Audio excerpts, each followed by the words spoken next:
Welcome, Ambassador. It was a pleasure working with you on USMCA, and for what it's worth, I still believe that USMCA is a gold standard for our trade agreements that we make. It was done so with Congress and the executive, and that should be the standard.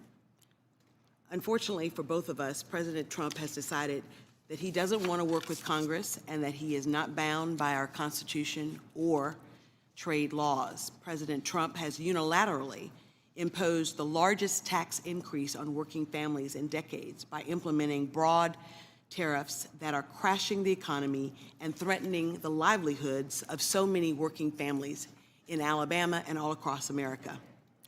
Moreover, he is doing so by abusing the International Emergency Economic Powers Act, or IEMPA, clearly states that the president can only use this authority in response to, quote, unusual and extraordinary, end quote, threats.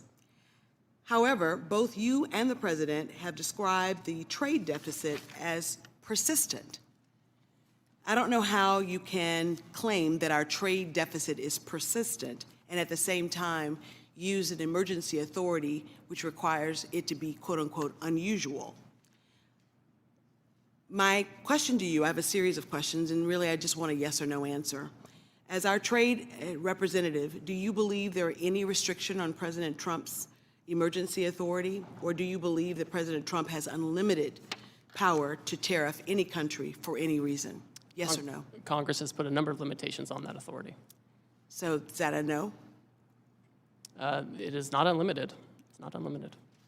Did President Trump ask you, or do you believe that using the emergency authority for this purpose of trade deficit is legal? Of course it's legal, yes. Do you believe Congress has any role in providing oversight of this administration's implementation of tariffs? Certainly, that's why I'm here today.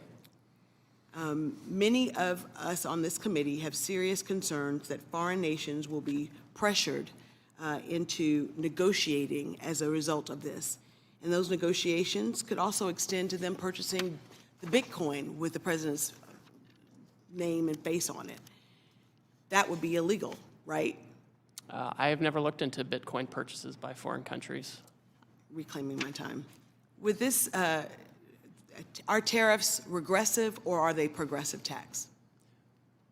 Well, tariffs can protect, and that's why the United Auto Workers want them in place and have cheered the tariffs. I'm reclaiming my time. Who spends a higher portion of their income on goods, the wealthy or working class? I think the more wealthy have a higher percentage of consumption overall in the United States. Well, according to the Tax Foundation, a conservative entity,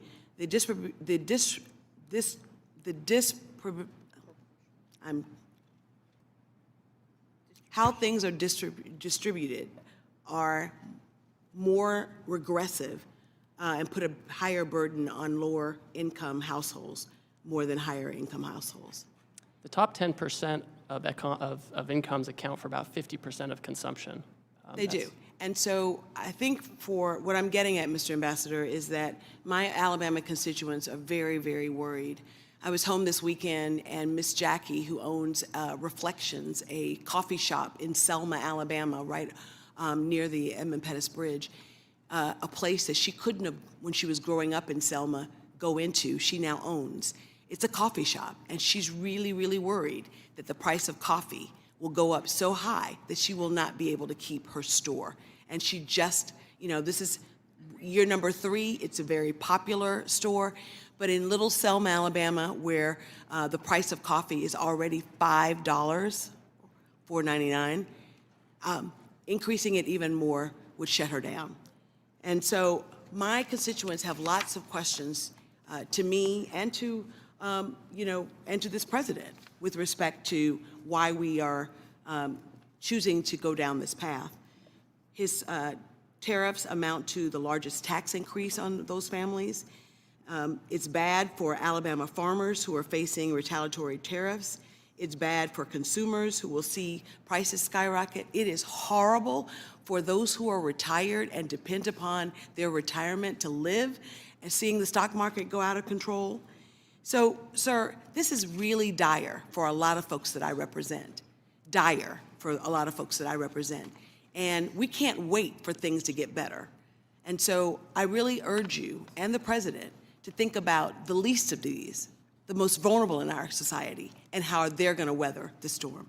And to my Republican colleagues here on this committee, I hope that you will push back on these escalating, sweeping tariffs that have done so much damage to our economy. Thank you, and I yield back. Members